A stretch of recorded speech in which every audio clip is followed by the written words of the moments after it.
नमस्कार, राष्ट्रपोस्ट से मैं पवन केसवानी। 3 दिसंबर को जैसे ही विधानसभा चुनाव के परिणाम आए, रायपुर की सड़कों में देर रात तक ये पोस्टर लग गए जिसमें लिखा हुआ था, राज तिलक की करो तैयारी, आ रहे हैं भगवाधारी।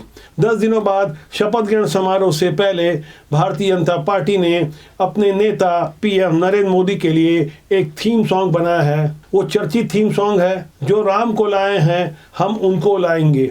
यहाँ से एजेंडा एकदम स्पष्ट है। जिस तरह से हिंदुत्व की राजनीति को आगे बढ़ाया जा रहा है, उससे नतीजे भी साफ नजर आ रहे हैं। साजा में जिस तरह से कांग्रेस के कद्दावर नेता रविंद्र चौबे को एक सामान्य मजदूर ईश्वर साहू ने जिस तरह से पटकनी दी, जिस तरह से धर्मनगरी कवर्धा से करीब 60,000 वोटों से जीत के आने वाले मोहम्मद अकबर को विजय शर्मा ने करीब 40,000 वोटों से पटकनी दी, इस हिंदुत्व की आग अंबिकापुर तक जा पहुंची, जहां अंबिकापुर के पर्याय माने जाने वाले टीएस सिंहदेव राजेश अग्रवाल से चुनाव हार गए।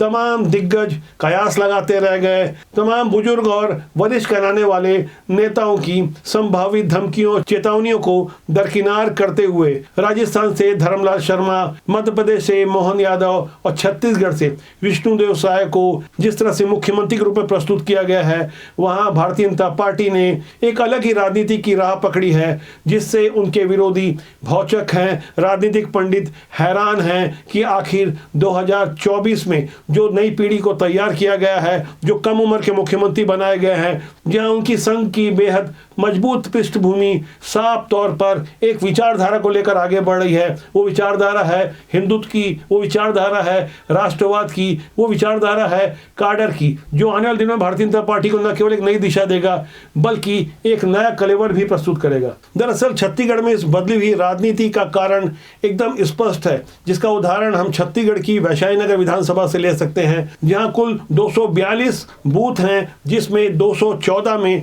भारतीय जनता पार्टी ने लीड ली। कांग्रेस ने महज 28 बूथों में सफलता हासिल की। भारतीय जनता पार्टी के पक्ष में 90% माहौल है, लेकिन बूथ क्रमांक 101 और बूथ क्रमांक 107 का यदि मैं जिक्र करूं तो आपको हैरानी होगी कि जहां माहौल पूरी तरह भारतीय जनता पार्टी के पक्ष में है, लेकिन मुस्लिम मतदाता इन चुनिंदा मतदान केंद्रों में सिर्फ और सिर्फ कांग्रेस को वोट देते हैं। बूथ क्रमांक 101 में कांग्रेस के उम्मीदवार मुकेश चंद्राकर को 449 वोट मिले और भारतीय जनता पार्टी के रिकेश सेन को सिर्फ 10 वोट ही मिले। इसी फरीदनगर इलाके का बूथ क्रमांक 107, जहां कांग्रेस को 555 वोट मिले और भारतीय जनता पार्टी को सिर्फ 60 वोट मिले। इन दो बूथों के चुनाव परिणाम से आपको स्पष्ट हो गया होगा कि छत्तीसगढ़ का मतदाता आमतौर पर किस तरह से सोचता है, किस तरह से सांप्रदायिक ध्रुवीकरण हो चुका है, किस तरह से भारतीय जनता पार्टी ने माहौल को समझा और एक अलग किस्म की राजनीति के माध्यम से अपने इरादे एकदम स्पष्ट कर दिए। आने वाले दिनों में 22 जनवरी को प्रभु श्री राम के मंदिर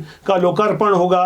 आम जनता वहां तक पहुंच पाएगी, पूरे देश में एक संदेश जाएगा। उसके पहले जिस तरह का माहौल तैयार किया गया है, 2024 की जैसे तैयारी हो गई है, वहां ये समझना होगा कि अब सोशल इंजीनियरिंग का फार्मूला काम नहीं करने वाला। जिस तरह से 2019 में छत्तीसगढ़ की पूर्ववर्ती भूपेश बघेल सरकार ने अपने इरादे साफ कर दिए थे, 27% ओबीसी आरक्षण के माध्यम से जिस तरह से अगड़े और पिछड़े की राजनीति की शुरुआत की थी, जिस तरह से जातियों में लोगों को बांटना शुरू किया था, उसकी कार्ड भारतीय जनता पार्टी ने जो प्रस्तुत की है, उसका कोई जवाब कांग्रेस के पास नहीं है। यहाँ गौर करने वाली बात यह है कि खासकर छत्तीसगढ़ में सभी जाति समुदाय का सहयोग भारतीय जनता पार्टी को मिला। इसकी बड़ी वजह राष्ट्रवाद, हिंदुत्व और सबका साथ सबका विकास का वो नारा है, जिसके सामने कांग्रेस का ओबीसी कार्ड धराशायी हो गया। चुनाव परिणाम बताते हैं कि कांग्रेस के सभी ब्राह्मण प्रत्याशियों को जनता ने नकार दिया है। वहीं भारतीय जनता पार्टी के 70% ब्राह्मण प्रत्याशी जीतकर नई विधानसभा पहुंच गए।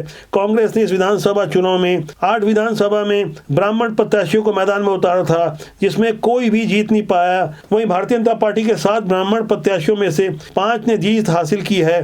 यहाँ गौर करने वाली बात यह भी है कि 90 सीटों वाले छत्तीसगढ़ विधानसभा में इस वक्त 32 ओबीसी समुदाय के विधायक चुनकर सामने आए हैं, जिसमें सबसे ज्यादा 12 साहू समाज के हैं। इसके अलावा 5 यादव और 5 कुर्मी समाज से हैं। कांग्रेस और भाजपा दोनों ने 20 साहू प्रत्याशी मैदान में उतारे थे, जिसमें भाजपा के 11 और कांग्रेस की तरफ से 9 प्रत्याशी थे। दोनों पार्टियों के 6-6 प्रत्याशियों ने जीत हासिल की है। दोनों प्रत्याशियों ने कुल 5 यादवों को को मैदान में उतारा था, जिसमें 4 ने जीत हासिल की है।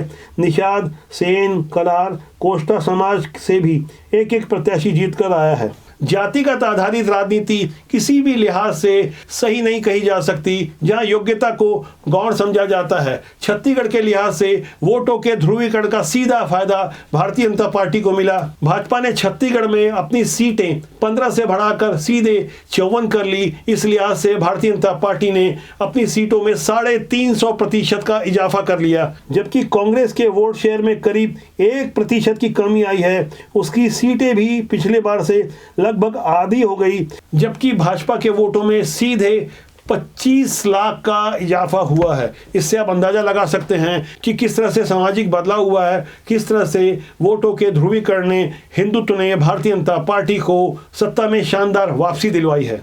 राजनीति के इस गुणाभाग को समझने के साथ यह भी समझना होगा कि हिंदी हार्डलाइन के जो 3 राज्य भारतीय जनता पार्टी ने जीते हैं, राजस्थान, मध्य प्रदेश और छत्तीसगढ़, तीनों ही राज्य के तीनों नए मुख्यमंत्रियों की उम्र 60 साल से नीचे है और तीनों ही राज्यों के लिए 2-2 डिप्टी सीएम तय किए गए हैं। ऐसा पहली बार हुआ है। बहुत सारी चीजें पहली बार हो रही है।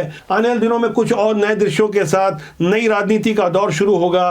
राजनीति की सुचिता के लिए हम लगातार ऐसे दृश्यों को प्रस्तुत करते हैं जिसका सीधा सरोकार समाज से होता है, आपसे होता है। हमारी कोशिश होती है कि राजनीति में अच्छे लोगों को प्रमोट करें, जिससे देश और समाज का भला होता हो। तो आज के अंक के लिए इतना ही। मेरी आपसे फिर जल्दी मुलाकात होगी। मेरा आपसे आग्रह कि चैनल को देखें, लाइक करें, शेयर करें और सब्सक्राइब करना न भूलें, जिससे आपका और हमारा साथ ज़्यादा मजबूती से लंबे समय तक बना रहे।